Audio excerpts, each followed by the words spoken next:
Beijing to limit gallium and germanium exports from August 1st.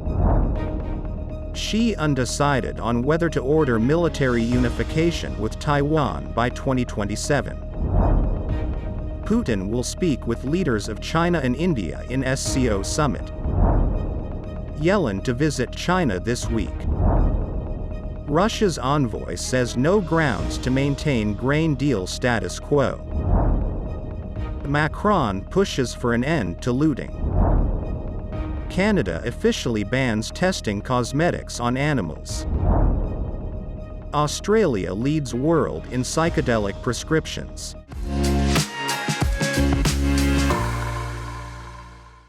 Hello, I'm Wade Lee. Thank you for joining us on Funday News. It is Tuesday, July 4th, and here are your top stories. China's Ministry of Commerce said Monday gallium and germanium, along with their chemical compounds, will be subject to export controls starting August 1st. Exporters for the two material will need to apply for licenses from the Commerce Ministry if they want to start or continue to ship them out of the country, and will be required to report details of the overseas buyers and their applications. The two materials are crucial to parts of the semiconductor, telecommunications, and electric vehicle industries. This time, Beijing imposed export curbs on crucial raw materials essential for chip making in response to U.S. supply chain controls imposed on China. China is the dominant global producer of both metals. While the metals aren't particularly rare or difficult to find, China has kept prices cheap even though extraction costs are relatively high. Both metals are byproducts from processing other commodities such as coal and bauxite, the base for aluminum production. With restricted supply, higher prices could draw out production from elsewhere. Other countries that produce gallium include Japan, South Korea, Russia, and Ukraine. Top U.S. military officer Army General Mark Milley said Xi Jinping has not yet made a decision on whether to order a military unification with Taiwan by 2027. Addressing an audience at the National Press Club in Washington, General Milley called on the U.S. military to ramp up military modernization to retain superiority and deter China from invading Taiwan.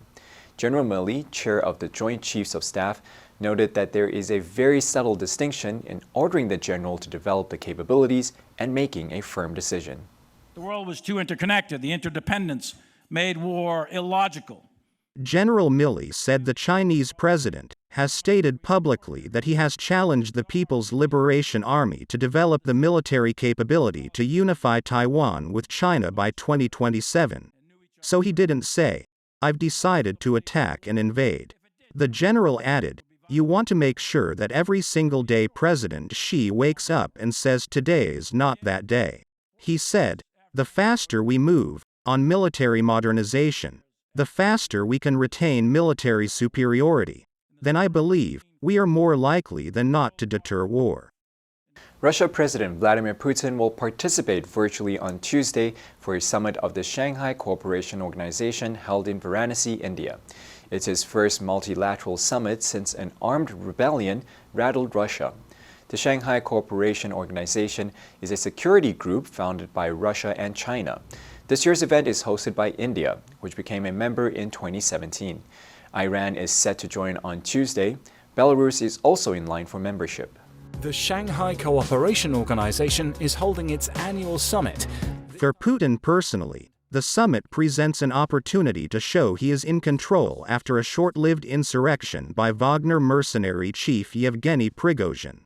Analysts say China, seeking to position itself as a global force, is becoming a dominant player in forums like the SCO, where interest for full membership from countries like Myanmar, Turkey, and Afghanistan has grown in recent years. The SCO could also prove challenging for Washington and its allies in the long run. The U.S. Treasury Department said on Sunday that Treasury Secretary Janet Yellen will travel to Beijing later this week for meetings with senior Chinese officials on a broad range of issues, including U.S. concerns about a new Chinese espionage law. Yellen's trip, scheduled for Thursday to Sunday, follows a visit last month by Secretary of State Anthony Blinken, who met with Chinese President Xi Jinping. President Joe Biden met with Xi in November. So we'll have all the news and wrap on Monday to get the perspective on Janet Yellen. The Treasury chief plans to tell China's new economic team that Washington will continue to defend human rights and its own national security interests via targeted actions against China, but wants to work with Beijing on urgent challenges such as climate change and debt distress faced by many countries.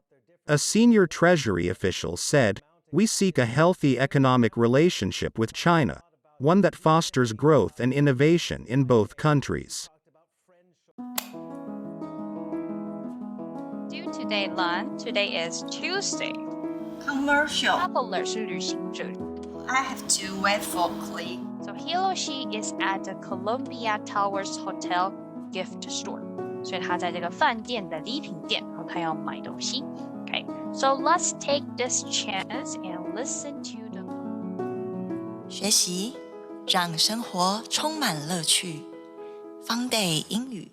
The Russian news outlet Izvestia reported on Monday that Russia's envoy to the United Nations in Geneva said that there were no grounds to maintain the status quo of the Black Sea grain deal that is set to expire on July 18th. The envoy Gennady Gastilov told the outlet that the implementation of Russia's condition for the extensions of the agreement was stalling. Those conditions included the reconnection of the Russian Agricultural Bank to the SWIFT banking payment system.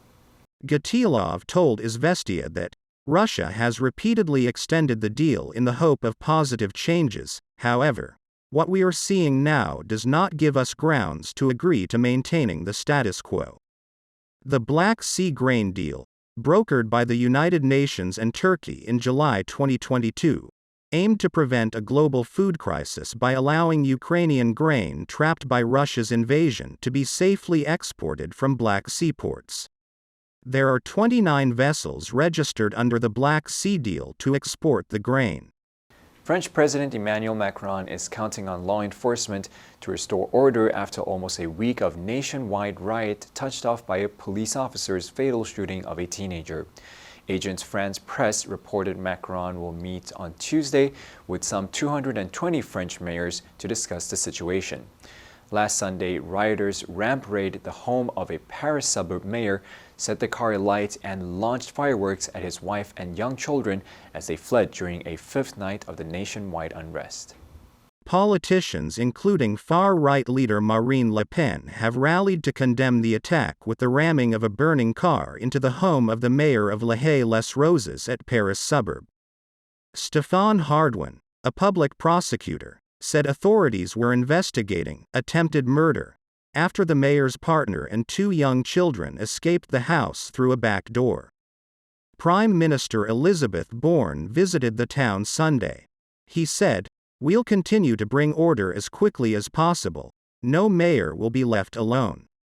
The Canadian government announced a decision on Tuesday that Canada has moved to ban the testing of cosmetics on animals, joining a number of other countries and American states to outlaw the practice. Canada said in a statement, Bill C-47 amends the Food and Drug Act to ban both the testing of cosmetic products on animals and the sale of products relying on animal testing data. The country will join the ranks of the EU, Australia, the UK, and South Korea, which have all moved to ban cosmetic testing on animals. I've always lived a very focused kind of plant-based lifestyle, and so it was really important to build a product line around a cruelty-free source products. According to the Humane Society International, a total of 44 countries, including Taiwan, Australia, and New Zealand, have passed laws banning cosmetic animal testing. The bill was first read in the House of Commons in April and received royal assent on June 22. Health Canada said it is also working to identify effective alternatives to animal testing outside the cosmetic world. Cosmetic testing has historically included toxicity tests, in which animals are focused to consume or inhale certain chemicals. Beginning last Saturday, Australian physicians can prescribe doses of MDMA, also known as ecstasy, for PTSD.